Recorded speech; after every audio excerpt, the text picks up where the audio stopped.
Aujourd'hui, on va parler du silicium, donc du matériau qui est le plus important aujourd'hui dans le domaine du photovoltaïque. Et j'ai le plaisir d'avoir comme co-enseignant aujourd'hui Étienne Drahi, qui est chercheur et responsable de projet chez Total et qui était aussi à l'Institut, qui est toujours d'ailleurs à l'Institut photovoltaïque Île-de-France. Et on s'est connus tout particulièrement quand j'étais à la direction scientifique. Et Étienne s'occupait du grand programme silicium de l'IPVF. Donc vous avez vraiment, on a tous la chance d'avoir vraiment quelqu'un d'hyper spécialiste dans ce domaine. Donc Étienne, merci, merci de ta présence. Il est là-bas. Voilà. Bien, donc aujourd'hui, l'intitulé, la dernière fois, je vous avais parlé de la renaissance des diagrammes de bande, en faisant un petit peu de physique avec les mains, surtout avec les mains d'ailleurs. Et puis, vous aviez eu aussi le cours de Jean-François Guillemol, qui était beaucoup plus rentré dans la théorie. Et j'ai bien aimé son analogie avec la photopile solaire, c'est-à-dire qu'en fait, une cellule solaire, c'est aussi une photopile. Et donc, il avait expliqué qu'il y avait finalement, on chargeait la bande de conduction avec les électrons et on faisait des trous. C'est un peu ce qui se passe quand on a une batterie lithium-ion ou des batteries classiques, c'est-à-dire il y a deux niveaux d'énergie. Et là, on charge avec le soleil, avec la lumière, plutôt que charger avec un chargeur électrique. La lumière peut d'ailleurs servir à charger les batteries. Néanmoins, ce qui est très intéressant dans cette analogie, le fait qu'il a insisté plusieurs fois sur la notion de potentiel chimique, il a vraiment fait appel au lien entre la physique et la chimie dans ces domaines. J'ai réfléchi un peu, je me suis dit, après tout, que se passe-t-il sur le fond ? Si on suppose qu'on a un matériau ionique, prenez par exemple du ZNO, l'oxyde de zinc, qui est assez ionique, c'est-à-dire que le zinc est sous forme Zn2+, et l'oxygène est sous forme d'anion O2-, donc ça fait un composé ionique. Le GAS, c'est pareil, arsénure de gallium, c'est 3+, et 3-. Que se passe-t-il quand on illumine ce produit finalement de réaction, qui est le GAS ? Eh bien, quelque part, sans rentrer en chimie du solide, de façon toute simple, où sont les électrons ? Où y sont les électrons ? Sur quoi ? Sur l'arsenic ou sur l'oxygène, puisque c'est l'élément le plus... Donc à l'équilibre, les électrons vont autour de cet élément-là. Quand vous éclairez, qu'est-ce que vous faites ? Vous faites sauter l'électron du niveau où il est, donc en gros à côté de son anion, et vous le faites monter. Qu'est-ce que vous faites ? Vous l'amenez dans la bande de conduction. Donc dans ce cas-là, vous remplissez le Ga, c'est-à-dire vous rendez les électrons de l'AS3-, ça devient AS avec un trou, et de l'autre côté, ça devient un Ga qui commence à avoir des électrons. Finalement, l'analogie va beaucoup plus loin, et pour un chimiste comme moi aujourd'hui, électrochimiste, cette analogie est très intéressante parce qu'elle montre que finalement, si on éclairait de façon ultime, et il faudrait y aller, j'ai fait les calculs, c'est un peu long, si on éclairait de façon ultime ce matériau, on referait du Ga et du AS au degré 0, isolé. Donc on a bien, j'ai beaucoup aimé le passage de Jean-François sur cette partie-là pour montrer qu'en fait on pouvait aussi aller plus loin dans ce lien entre la physique du solide et la chimie du solide, et en particulier la réaction sur laquelle on travaille, c'est la lumière va donner Ga plus AS qui vont redonner de l'électricité comme une batterie pour faire du GAS plus électricité dans le circuit extérieur. Voilà, c'était un peu cette digression que je voulais faire pour faire le passage avec le cours de la semaine dernière. Donc j'y vais. Parce que alors, je voudrais remercier Antoine Boubeau du BRGM. Vous verrez, beaucoup de choses viennent du Bureau de recherche géologique et minière. Et puis Étienne, bien sûr, parce qu'il m'a bien aidé sur certains aspects. Je ne suis pas complètement spécialiste du silicium. Alors, vous avez dû vous apercevoir depuis le début de mes cours, je porte une passion particulière au fameux diagramme de Mendeleïev. Et puis maintenant, il y a des choses qui sont très intéressantes. Là, c'est par exemple un diagramme qui est fait sur l'élémentarium. Donc, c'est une initiative commune, France Chimie, Grâce à la chimie, Année de la chimie, la Société chimique de France. Et là, vous pouvez cliquer sur les éléments. Et là, tout sort. Et de but en but, vous allez un peu tout découvrir autour de cet élément. Et ce que je trouve intéressant, quand même, qui est assez symbolique, c'est que pour le silicium, vous voyez ce qui est représenté ? Un panneau solaire. Donc, ça montre quand même une sorte d'évolution assez intéressante sur la perception que le silicium, c'est plus une diode, c'est pas forcément l'électronique ou le verre, et c'est maintenant un panneau solaire. La deuxième chose, quand on travaille sur la ressource, on l'a dit, et je crois que, comment il s'appelle ? Philippe Blanc en avait parlé un peu, il faut toujours analyser la ressource et commencer où sont les objets, les choses, quelles conditions, comment je peux l'étudier. C'est ce qu'on fait pour l'énergie solaire, en disant qu'il y en a beaucoup. Là, maintenant, si on regarde pour le silicium, on fait pareil. On regarde l'abondance du silicium dans la croûte terrestre. Alors là, il y a aussi énormément de travaux et de tables qui sont faites. Et puis, notamment, vous voyez apparaître, alors je vais diriger avec le pointeur, vous voyez apparaître ici des classes d'éléments. Et le rapport, c'est en fait 1 sur le silicium. C'est-à-dire que le silicium, il sert même de référence. Donc, le silicium, on a... quand c'est 1, ici, c'est 10 puissance, voilà, c'est là, c'est 1, voilà, ici. Et en fait, vous voyez que le silicium est le deuxième élément de la croûte terrestre, fait partie de ce qu'on appelle des éléments majeurs de Rock Forming Elements, c'est les éléments qui construisent la lithosphère à plus de 99%. Et vous voyez que le silicium est là, vous retrouvez l'aluminium, le sodium, l'oxygène, le magnésium, le calcium, le potassium, donc le fer, le titane, etc. Et quand vous descendez, vous avez des tas d'éléments dont certains sont extrêmement importants du point de vue technologique, l'étain, vous avez aussi l'argent, vous avez bien sûr le platine, le ruthénium, l'indium, etc., qui feront l'objet peut-être d'une présentation quand on abordera ces matériaux pour le photovoltaïque. Là, je sauterai de l'autre côté du cheval et je passerai sur un élément qui n'est pas abondant, comment on traite ça. Donc, point important, il est fait 25,7% en masse de la croûte terrestre après l'oxygène. Et puis, il est principalement sous la forme de silice et de ses dérivés. Alors, la silice, c'est l'oxyde de silicium dans lequel le silicium est au degré d'oxydation 4+. Souvenez-vous ce que je vous ai dit tout à l'heure avec le O2- et le ZNO ou le GAS. Ensuite, on le trouve de façon très importante, en 12% en masse, sous forme de quartz, de sable. Il y a les silicates, où on va mélanger des oxydes de silicium avec des oxydes d'aluminium, de fer, de manganèse. Il y aura aussi du potassium, du sodium, des silicates. Et puis, il y a une silice biologique, et j'en reparlerai un petit peu avec les diatomées, qui sont des organismes du phytoplancton et des végétaux. Donc finalement, un peu comme l'énergie solaire, je le mets entre parenthèses néanmoins, parce que bon, même ressource abondante, il faut faire attention comment on l'utilise, ça c'est une règle d'or. La ressource est quasiment illimitée en silicium. Donc deuxième point positif, j'ai de l'énergie et j'ai un élément dont la ressource peut être considérée comme étant quasiment sous nos pieds. Et puis finalement, si on regarde un peu les sources de silicium, qu'est-ce qu'on a ? On a du plus beau, si on veut, ou du plus pur, c'est le quartz, c'est le quartz, très beaux cristaux de quartz. Il y a l'améthyste, il y a toute la bijouterie, enfin tous les cristaux qui sont basés sur du quartz qui est teinté avec du titane, avec etc., du fer. Et puis, je voudrais aussi vous souligner qu'alors regardez cette belle transparence, c'est que ce quartz, il vient de la mine de la Gardette, à côté du Bourdoisan. Donc c'est l'occasion de dire bonjour aux gens de Bourdoisan. Ils ont de la très belle silice répertoriée dans les muséums et sur Wikipédia. La deuxième chose, c'est aussi extraordinaire, parce qu'il faut quand même aller chercher. Si c'est le deuxième élément de la croûte terrestre, quelque part, il faut bien qu'il y ait des endroits où il soit encore plus abondant. Ben, c'est où ? C'est le sable du désert. Et là, vous avez la grande mer de sable en Égypte, 72 000 km², qui est ce qu'on appelle du sable siliceux. Et donc voilà la deuxième source qu'on peut utiliser. On peut utiliser celle-là, on peut utiliser celle-là. Et puis il y en a une autre qui finalement est très importante également, c'est les diatomées. Et les diatomées, c'est des organismes de quelques microns d'épaisseur, c'est des microalgues, c'est du vivant en tout cas, et qui ont la chance de faire du silicium. Ils font de la silice par processus biologique.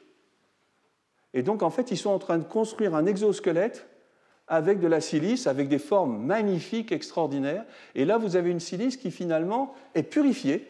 Elle est déjà pure parce que la biologie est capable de purifier à un point qu'on imagine mal. Un arbre, il sélectionne ce qu'il a dans le sol. Et il est capable d'aller chercher des métallos, des éléments rares sont dans la biologie. Il n'y aurait pas d'éléments rares, il n'y aurait pas de vivants.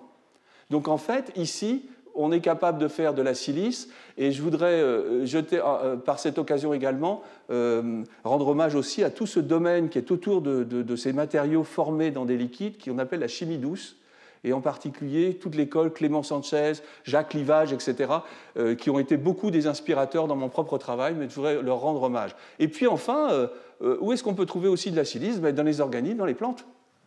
Dans la paille, il y a de la silice très pure, etc., ce qui fait qu'il y a même des gens qui, à un moment donné, se sont dit pourquoi on ne pourrait pas biosourcer le silicium qui sert à faire des panneaux. Je pense qu'il vaut mieux apprendre à travailler avec du sable d'abord et avec du quartz ensuite. Mais néanmoins, c'est une question importante. On peut faire de la silice ultra pure, pas simplement par chauffage en prenant ce qu'il y a sous nos pieds, mais on pourrait le faire avec des processus biologiques. Enfin, donc, qu'est-ce qu'on fait quand on veut faire du silicium, hein? On prend la silice, c'est un semi-conducteur à très grande bande interdite, c'est pratiquement 10 eV, il n'y a guère que l'ultraviolet qui est bloqué, tout le reste passe, c'est pour ça que les vitres sont transparentes.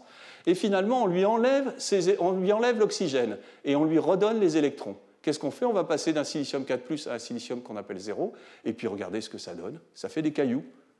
Et ces cailloux, c'est du silicium, on dit métal, même si c'est un semi-conducteur, parce qu'il a la couleur d'un métal. Et vous avez deux types de silicium dont je vais parler. Le silicium métallurgique, qui est ici, c'est un silicium assez impur, à 99% néanmoins. Quand je dis impur, il est quand même pas mal, hein, il n'est pas loin de 100%. Mais l'autre, il faut voir ce que c'est que l'autre. C'est du 99,99,99,99 et on peut aller jusqu'à 11. Et ça, c'est pour vous dire le niveau de pureté qu'il est nécessaire de faire quand on passe de ce 98 à celui qui va nous servir dans l'électronique et dans le photovoltaïque. Et puis finalement, quand on regarde, on voit que les sources de silice, effectivement, on peut choisir des sources de silice qui sont très proches de la pureté maximale. Donc en fait, on va prendre par exemple ici, c'est un sable qui vient de la province de Ghazvin en Iran, donc j'ai trouvé sur une référence qui est ici. En fait, on s'aperçoit qu'on est à 99% de silice, mais à côté de ça, on a vraiment des métaux qui sont très mauvais dans le silicium s'il reste, comme le fer en particulier, le Mg, l'alu, etc., etc. Et puis finalement, quand on regarde maintenant un sable, néanmoins, on est très bien, on est presque à 99%. Ici, on prend un sable brut. J'ai aussi trouvé ce travail d'une étude qui s'appelle « Élaboration du silicium à partir du sable du désert algérien ». Elle date depuis un certain temps. Ça, c'est un peu mon rêve. Et donc, ça veut dire qu'il y a des gens qui travaillent là-dessus, et j'ai vu des annonces récemment sur des choses qui se font. Et regardez à la fin, 99,99. Donc, vous voyez, alors qu'est-ce que j'ai fait? Non, j'ai fait une bêtise. 91, excusez-moi. Le SiO2, il est beaucoup plus bas, sinon il faut prendre ce sable-là. Donc, vous voyez, il y a beaucoup plus de fer, il y a plus de calcium, etc. Donc, il va falloir purifier. Comment fait-on pour purifier? Eh bien là, on se reprend aux recettes qu'on a héritées de nos ancêtres de, je ne sais pas de quelle période, les premiers feux. Qu'est-ce qu'ils ont fait quand ils faisaient du feu? Ils faisaient des fours fermés et puis ils chauffaient. C'est ce qu'on appelle la pyrométallurgie, les débuts de la pyrométallurgie, où on a commencé à réduire des oxydes de cuivre. Enfin, c'est les plus faciles. On a eu du cuivre qui a coulé et on a eu l'âge de fer, l'âge de cuivre, etc., etc. Et puis l'âge de silicium, il est venu du fait qu'on a été capable, avec des fours électriques, de monter à des températures très élevées, autour de 2000 degrés. Et alors là, ce qui est assez extraordinaire, c'est de voir que la silice fond très haut. Regardez, c'est pour ça que c'est difficile à faire cette métallurgie. C'est des hauts fourneaux, 1400 degrés. La silice, c'est 1700 pour le silicium, 1400. Et puis le SiC, le carbure de silicium, c'est encore plus. Et regardez la hauteur de ces fourneaux par rapport au monsieur qui est là. C'est de la métallurgie, c'est de la métallurgie comme on en voit pour le fer, comme on en voit, c'est une grosse industrie. Et ça, c'est un point à voir, que le silicium qu'on utilise vient d'une métallurgie ancienne, etc. Et puis regardez un peu les fours qui sont là. Et ici, c'est les doigts qui sont à l'intérieur. Et tous ces mouvements de convection dans lesquels on voit que chaque chose a son importance. C'est un peu ce que je vais essayer de vous montrer par la suite, là. Alors maintenant, quelle est la réaction bilan? Parce qu'il faut toujours écrire une réaction bilan. Qui va donner les électrons au silicium pour qu'ils deviennent du silicium métallique? Il faut bien trouver quelqu'un. Ce n'est pas des électrodes dans ce cas, c'est tout simplement le carbone. Si on met ce SiO2 avec du carbone et qu'on chauffe très haut, eh bien finalement, le carbone est capable de réduire le silicium et il attrape l'oxygène. C'est une réaction d'oxydoréduction. Alors voilà la réaction de base, et voilà la réaction qui continue à se projeter, c'est-à-dire que l'oxyde de carbone avec l'oxygène va donner du CO2. Donc on termine en réaction bilan, une mole de silicium va donner 2 moles de CO2, mais néanmoins la réaction de fond est celle-ci. Puis regardez ce qu'on met à l'intérieur, c'est absolument assez impressionnant. On fabrique ça avec du quartz, bien sûr, le plus pur possible, du coke de pétrole, c'est du carbone, charbon bitumineux, des copeaux de bois, vous voyez, il y a des copeaux de bois, il y a des électrodes parce qu'il y a du carbone pour passer le courant, et puis il faut bien sûr beaucoup d'électricité, 12 mégawattheures pour une tonne de SI, de pureté 98-99, point très important, je ne rentre pas, c'est extraordinaire, toute la science qu'il y a derrière. Pourquoi on met du carbone? Pourquoi on met des copeaux de bois, d'après vous? Est-ce que quelqu'un a une idée? Pourquoi mettons des copeaux de bois dans... La réponse est très simple. C'est que qu'est-ce qui se passe quand vous réduisez de la silice? Vous produisez quoi de l'autre côté, ici? Sous quelle forme est le CO? Il est sous forme de gaz. Donc c'est un peu embêtant. Ça chauffe, ça fait des gaz, il faut qu'ils s'évacuent, les gaz. Donc résultat, il faut que votre milieu qui entoure le silicium, ça ressemble un peu aux batteries lithium-ion. Le milieu qui est autour du silicium, il doit être poreux pour qu'il y a 5000 mètres cubes de CO, de monoxyde de carbone, qui se dégagent quand on fait une tonne. Il faut les évacuer, les 5000. Vous imaginez ce que ça peut donner à 1700 degrés? Donc résultat, à force d'essais, à travail, on a réussi à trouver des conditions dans lesquelles ça marche très très bien. Alors ensuite, point important, puisqu'on fait quand même une analyse sur la soutenabilité et tout ce qui est bilan sur le climat, etc.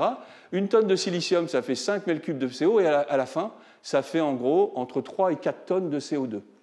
Le voilà le CO2. Le voilà le CO2 qui compte dans les bilans quand on prend du photovoltaïque. Quand vous avez un panneau qui tourne, qui ne tourne pas d'ailleurs, quand vous avez un panneau, il ne bouge pas, il ne fait pas de CO2. Par contre, chaque kilowattheure que va produire le panneau va avoir eu besoin va avoir dégagé quelque part les tonnes de CO2 pour la purification du silicium. Donc c'est ça qui va rentrer. Je me suis amusé à faire un petit calcul. Il y a des pertes de sciage, on arrive à 600 kg si on prend le sciage, les pertes, et on sait aujourd'hui, Étienne, tu me corriges si je me trompe, 3,6 grammes par watt, c'est ce qu'on a aujourd'hui, à peu près. Bon, mais je sais que c'est ça. C'est descendu de 16 à 3,6. Donc on voit qu'on va faire 166 kW de modules, ce qui fait que si on prend la conversion par an, on va faire environ 180 MWh électriques par an avec ça. Et puis on dit qu'il y a 20 ans, donc vous voyez, c'est simple, on trouve qu'en fait, cette étape-là correspond à peu près à 1 gramme de CO2 par kilowattheure. Donc, dans votre bilan, vous avez 1 gramme qui vient tout simplement du carbone. Alors, ça peut être 1, ça peut être 2, ça peut être... Vous voyez, mais ça donne déjà un ordre de grandeur. C'est de l'ordre du gramme. Par contre, quand on regarde les 12 mégawattheures qui sont derrière, alors là, c'est une autre chanson. Si vous prenez de l'électricité, qui est une électricité carbonée, hein, vous mettez du charbon, on est autour de 1000 grammes... d'un kilogramme par kilowattheure. Là, on va reprendre, donc on a 800 grammes de... Et là, voilà, je fais pour 600 kg, 800 grammes de CO2 par kilowattheure, ça c'est vraiment une électricité très carbonée.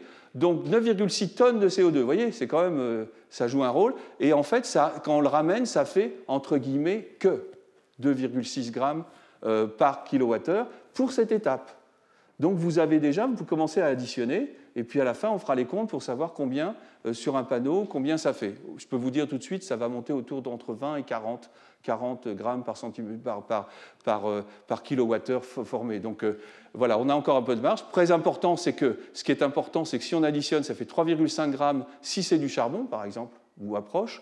Et puis, si jamais on est avec une électricité décarbonée, qui peut être aussi d'origine renouvelable, donc les panneaux servent à fabriquer des panneaux, ou les éoliennes servent à fabriquer des panneaux, vous êtes à 0,9 g de CO2. Donc vous voyez l'intérêt et le point dans cette chose-là. Bon, alors là je vais aller vite, c'est tout simplement des calculs montrant que derrière toutes ces savoir-faire, il y a une science absolument extraordinaire, moi qui me fascine, c'est tout ce qui est métallurgie. Il faut savoir les aciers spéciaux. Pourquoi les Suédois avaient des épées plus solides que les Teutons à un moment donné? C'est parce que tout simplement, quand ils prenaient leur fer, ils avaient des métaux qui venaient en addition et ça solidifiait.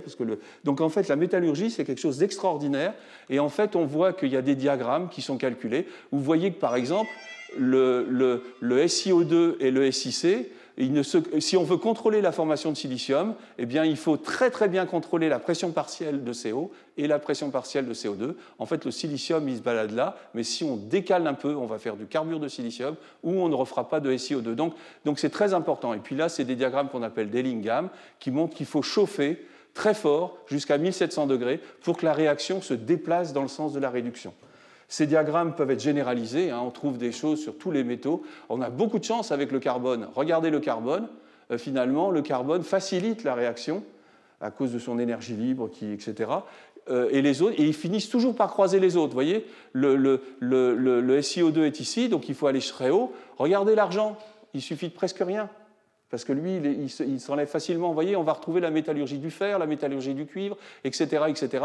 Donc ces diagrammes sont très importants. Alors, une fois qu'on a fait ce silicium métallurgique, on s'aperçoit qu'effectivement, les concentrations qu'il a sont de l'ordre de la partie pour million. Atomique, ça veut dire un atome sur 1 million qui est étranger. Donc, vous voyez déjà le niveau de purification qu'on arrive avec le procédé métallurgique. Et puis, étant électrochimiste, je ne peux pas m'empêcher de montrer un diagramme de Pourbet qui est en fait la traduction pour le silicium avec l'électrochimie en réduction pour fabriquer du silicium directement à partir de liquide. Et c'est ce process, quelque part, ce type de process qu'utilise la chimie douce ou les diatomées. Elles ne réduisent pas, mais elles permettent de faire aussi le silicium dans des zones de domaine. Maintenant, on vient sur la question de la production mondiale de 6 métals. Alors, c'est des choses qui sont très intéressantes faites par le BRGM, et en particulier Antoine Boubeau, et puis on trouve des références. Regardez ce qui s'est passé. À partir du XXIe siècle, il y a eu une montée très importante de l'utilisation de la fabrication de silicium métallurgique, 3,1 millions de tonnes en 2019, et puis finalement, la plupart de cette augmentation s'est faite en Chine. 71%, le Brésil, 200 kilotonnes, ça veut dire que c'est quand même 200 000 tonnes, hein, c'est pas rien, 200 000 tonnes. La Norvège, 170 000 tonnes. Une des raisons très simples, c'est que la Norvège a l'industrie hydroélectrique. Donc l'électricité, ils ont une électricité, c'est comme quand on fait des centrales près des chutes du Niagara. Les USA, et regardez la France. La France n'est pas loin. La France a une tradition avec Péchinet, avec ça, de travail sur ces métallurgies qui utilisent énormément d'électricité, et évidemment, c'est des zones qui sont basées dans les Alpes, etc. Et les usines en France, on a repris, qui sont opérées, qui sont anciennement Péchinet, électrométallurgie, Ferroglobe. Vous avez ici 5 sites. Je sais qu'il y a des difficultés sur 2 de ces sites, et donc j'espère que les choses vont se régler pour que finalement cette activité essentielle soit maintenue en Europe et en France. Et puis maintenant, on va rentrer plus un peu dans le détail sur la chaîne de transformation. Alors ce type de diagramme, je ne vais pas beaucoup rentrer dans ce type de diagramme, mais ils sont extrêmement intéressants. On les voit beaucoup sur les gens qui font des projections sur le climat, sur l'abaissement du CO2. Néanmoins, ce qui est important, c'est qu'on extrait 4 millions de tonnes d'équivalent silicium dans du quartz. Donc ça fait 8 millions à peu près de tonnes. Et regardez ce qui se passe. Il faut après fabriquer le silicium métal, donc c'est l'étape 2. Après, vous verrez, il faut le transformer en trichlorosilane. Une fois qu'on a le trichlorosilane, il faut faire le silicium, comme je vous l'ai montré au début, le tirage des lingots, la découpe des wafers, le nettoyage des surfaces, les cellules et les modules. Et donc, moi, je vais essayer juste je vais regarder ces étapes-là, et Étienne va beaucoup travailler sur exposer sur les autres.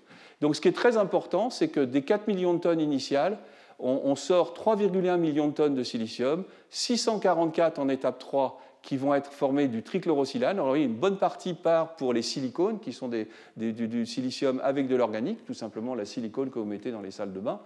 C'est du silicium qui est utilisé avec des composants organiques. Vous voyez, c'est beaucoup, c'est énorme. Et la petite branche qui est ici, qui représente environ 17%, regardez, elle part sur du silicium pour faire de l'électronique, 40 kilotonnes.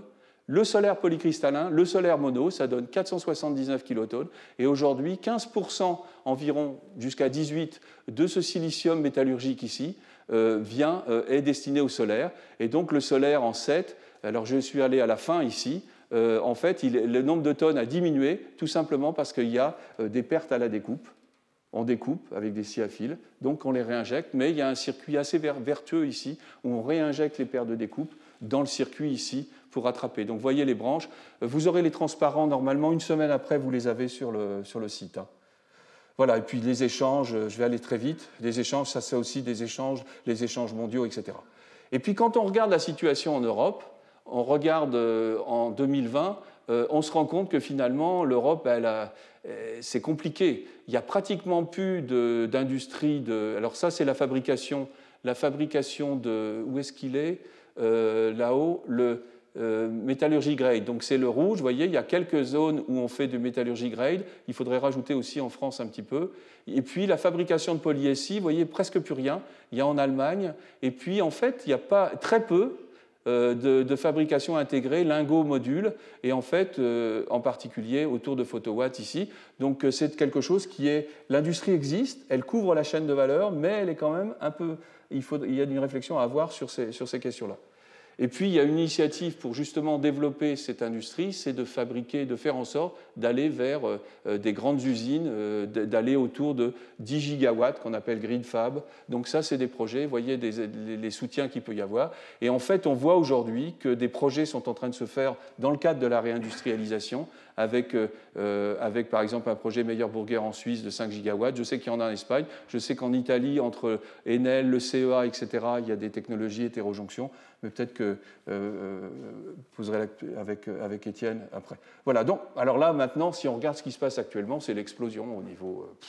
la Chine, il va à fond. Regardez, aujourd'hui, les capacités, c'est des millions, 470 000, c'est énorme, en fait, au niveau des capacités. Et vous voyez, Wacker, qui est européen, reste à l'intérieur. Vous voyez, c'est des usines telles qu'on les imagine. Hein, c'est vraiment de la métallurgie, de la grande métallurgie. Et puis, je voudrais juste vous montrer ici que je suis tombé sur cette communication-là, Clean Technica, qui montre qu'en fait, finalement, regardez, nous sommes là, et regardez ce qui est prévu sur essentiellement des entreprises chinoises. Donc, ils sont en train d'augmenter de façon extrêmement importante les capacités et de façon presque, qui est indiquée d'ailleurs après, à produire pratiquement 1 terawatt de photovoltaïque par an.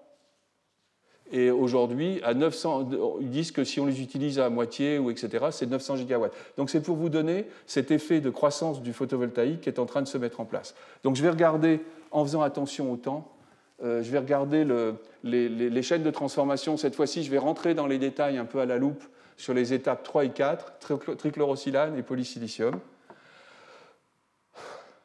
Alors, donc il y a un très bon travail que je vous recommande, qui est en accès, qui est ici, hein, qui est fait au Sandia Laboratory. C'est un très bel exposé, il est vraiment très très bien. Et en fait, il a très bien résumé la chaîne de valeur, comment on faisait maintenant à partir du métallurgique. Là, eh bien, on va le traiter avec de l'acide chlorhydrique, tout simplement. Et on va l'attaquer à l'acide chlorhydrique. Que va-t-il se passer? On va former un composé qui est liquide à basse température et qui est gazeux dès qu'on monte un petit peu. C'est ce qu'on appelle le trichlorosilane. Et si on le faisait avec de l'acide pur, on pourrait aussi faire ce qu'on appelle du SiH4. La semaine prochaine, vous aurez Pere Rocaille Carabokas qui viendra parler de ce silicium amorphe, qui fait du silicium amorphe, mais c'est un intermédiaire gazeux. Et l'intérêt de cet intermédiaire liquide et gazeux, c'est qu'on peut le distiller.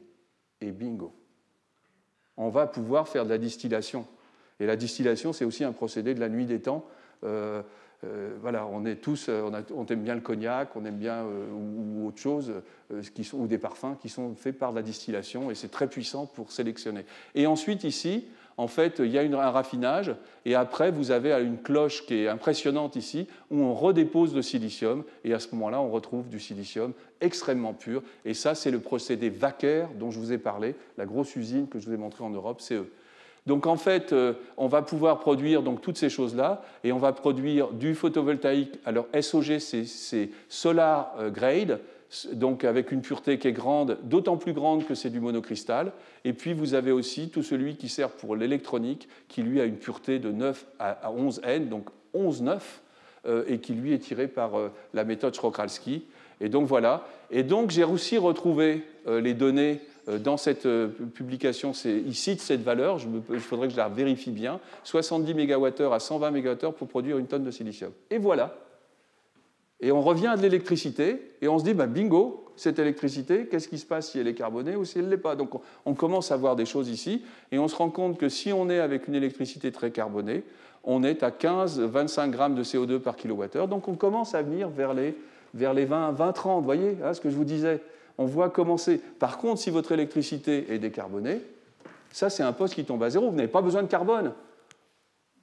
On cherche aujourd'hui à remplacer le carbone du début par de l'hydrogène, par exemple. Mais néanmoins, ce n'est pas si simple que ça. Aujourd'hui, avec ça, c'est vraiment une partie qui correspond à de l'électricité, donc parfaitement, il est possible de travailler sur la réduction du taux de carbone. Et puis voilà, c'est toujours...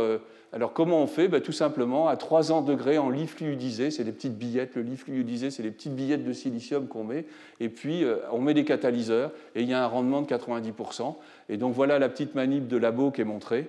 Et puis voilà l'installation industrielle et la teneur après une bonne distillation ici, puisque la température de vaporisation du trichlorure du SiHCl3 est à 30 degrés, donc en fait il se distille assez facilement. Donc on arrive avec ce process à avoir un gaz ultra pur. Et puis ensuite, qu'est-ce qu'on fait? Alors là, c'est la magie de la chimie, la magie de la thermodynamique. Ça, alors là, c'est extraordinaire. Vous avez vu les diagrammes où ça bouge, ça descend, ça monte, etc. Ben, ça veut dire qu'à une température, vous faites une réaction, puis vous changez de température, vous faites le contraire de cette réaction. Ce qu'on a vu, c'est que la première réaction, c'est on attaquait du silicium et on fait du SiHCl3, du trichlorosilane, ici, et ça dégage l'hydrogène. Eh bien, ce qui se passe, c'est que si on chauffe plus haut, à 1150 degrés, ben, c'est le contraire. En fait, on va pouvoir reprendre les mêmes produits, on chauffe et on va redéposer cette fois-ci du silicium où on veut. Mais ça sera du silicium ultra pur parce que la base est ultra pure. Donc ce qui va se passer, c'est qu'on appelle ça le dépôt chimique en phase vapeur, ça s'appelle la CVD.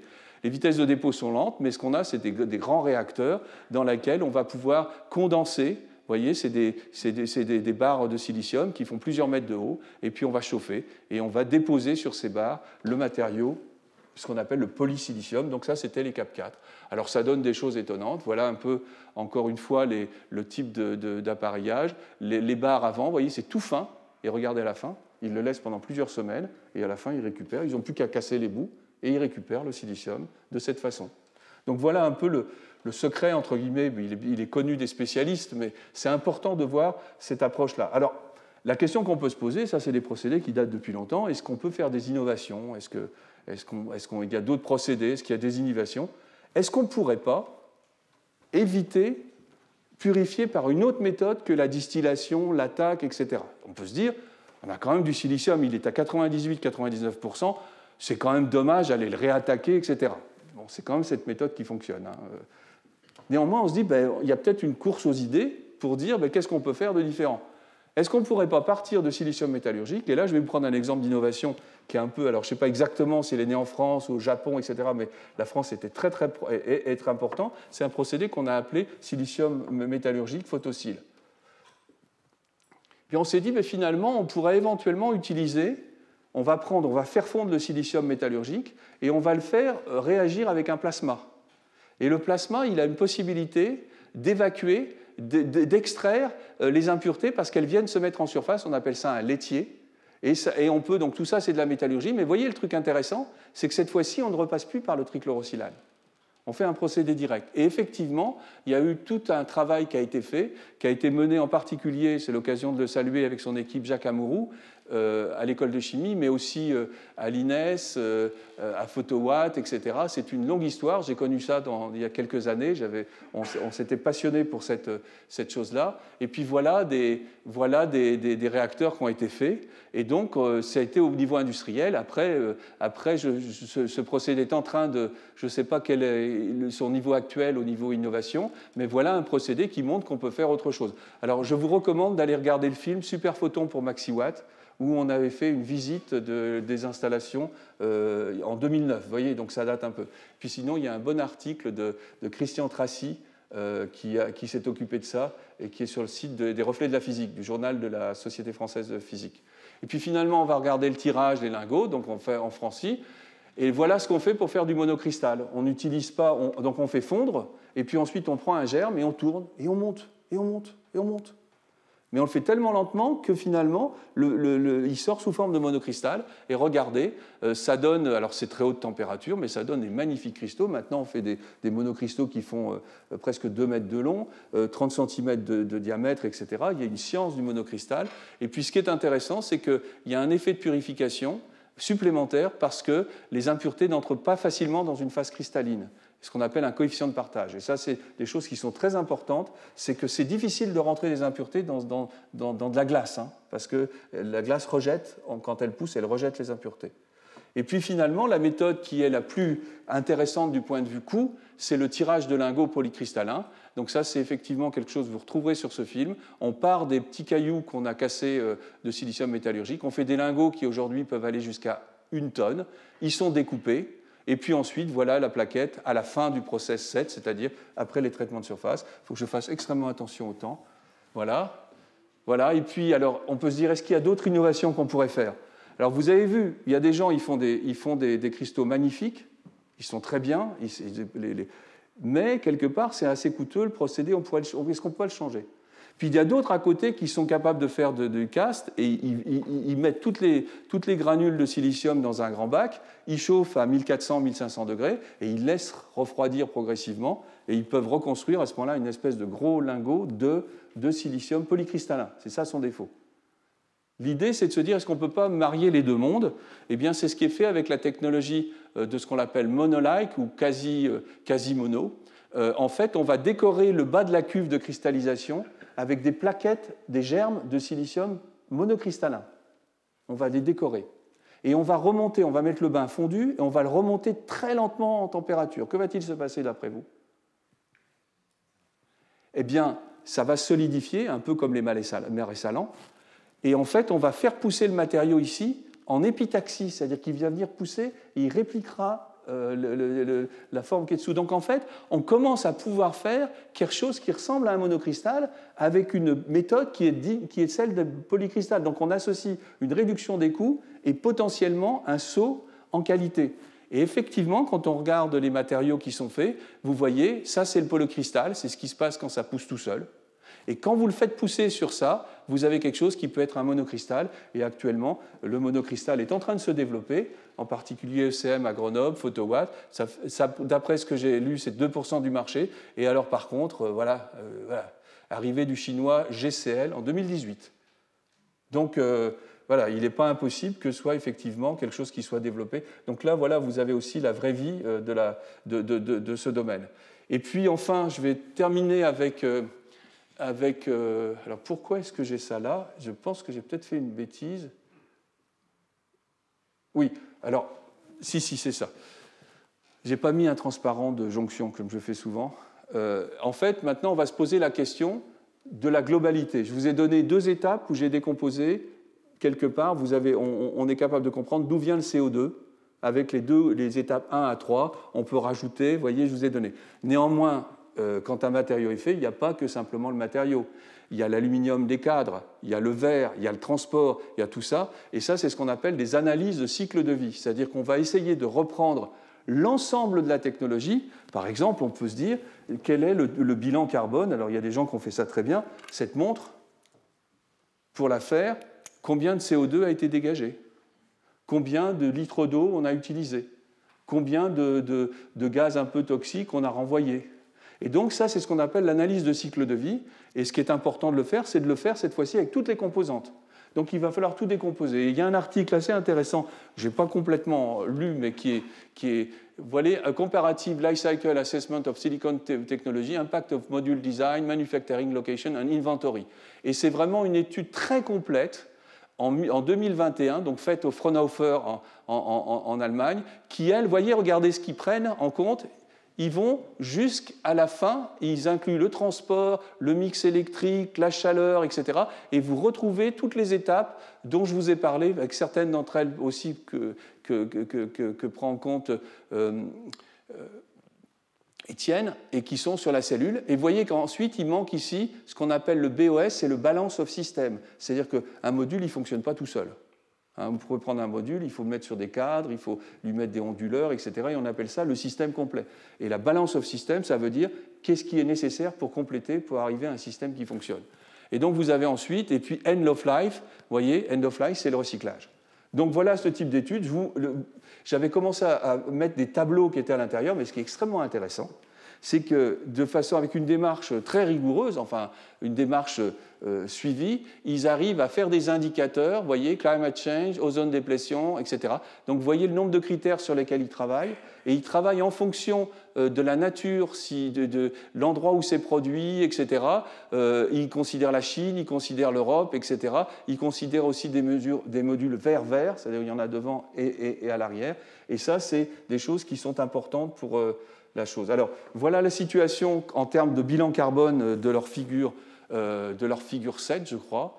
Et en fait, là, ils font ce qu'on a commencé à faire avec les mains, qui est le nombre de grammes équivalent par kilowattheure. Et puis, ils disent toutes les méthodes. Vous voyez, la légende, elle est bien précise avec le facteur. Et donc, ils arrivent à une situation où ils comparent les différents pays. Et vous voyez que la Chine est à 30 équivalents kilowattheures actuellement, parce que la Chine fera peut-être une décarbonée aussi en production, hein, pas obligé de faire avec du charbon. Regardez la Chine.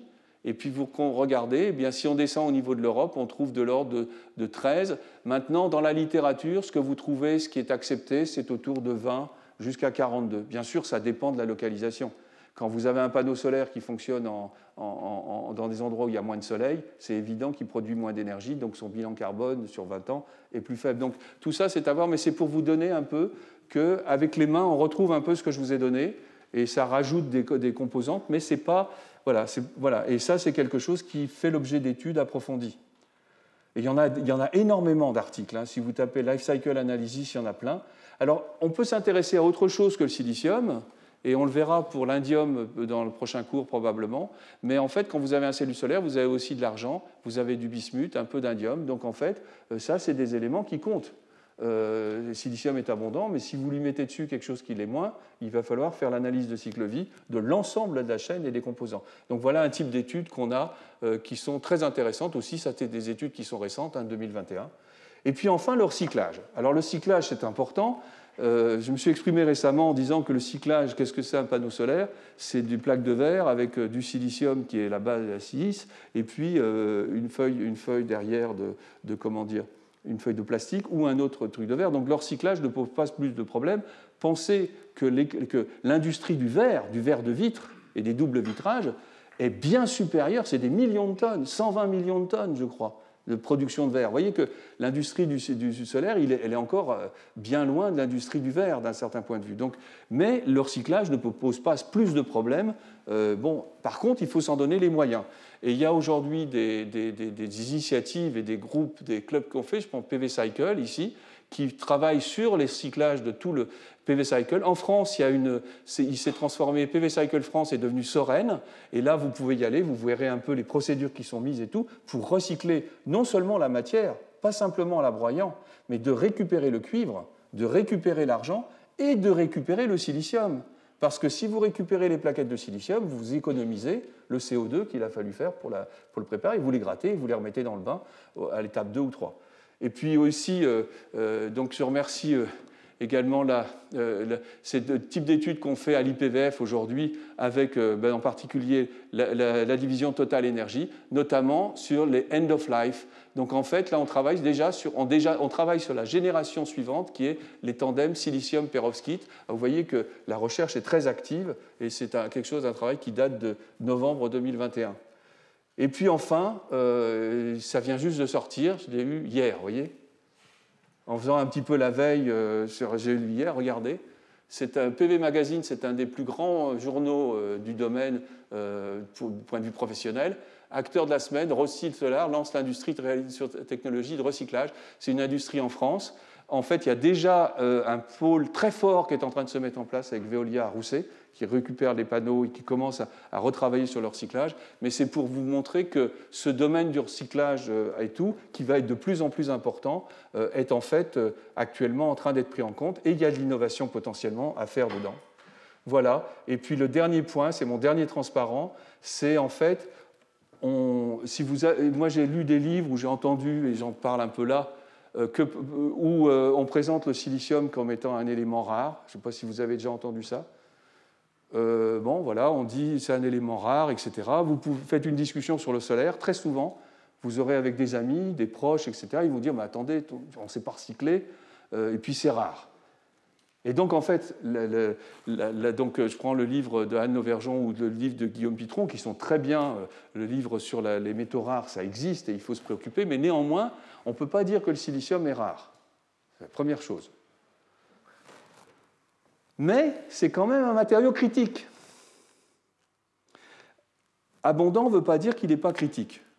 Et donc, il y a des études, qu'est-ce qu'on appelle la criticité? La criticité, c'est quelque chose qui peut être abondant, mais qu'on n'a pas, dont on a absolument besoin, mais on ne maîtrise pas ni les flux, ni rien, et on est trop dépendant. Et la criticité, ça s'analyse par des critères. Donc voilà ici les analyses de criticité du BRGM. Et puis il y a aussi une étude complète, d'ailleurs elle est souvent citée, parce que l'Europe considère le silicium comme critique. mais pas le silicium. C'est le silicium métallurgique ou plus encore le silicium ultra pur qui sert dans les composants électroniques. Donc c'est très important quand on fait une analyse de cycle de vie et de criticité de voir que ça peut être une forme spéciale qui est importante. Le graphite, par exemple, y est, mais il y est parce que c'est du graphite naturel, etc., alors que le carbone est abondant. Donc il faut être très précis dans ce qu'on fait. Et ce qui est important dans l'étude, on voit ici le criticité, elle n'est pas énorme, vous voyez, on est loin du rouge. Et l'économique importance, le silicium est essentiel à différentes industries. Voilà, essentiellement d'ailleurs il va beaucoup plus dans la métallurgie de l'aluminium. Et puis si on prend les risques qui existent, c'est le supply risk, c'est les risques d'approvisionnement.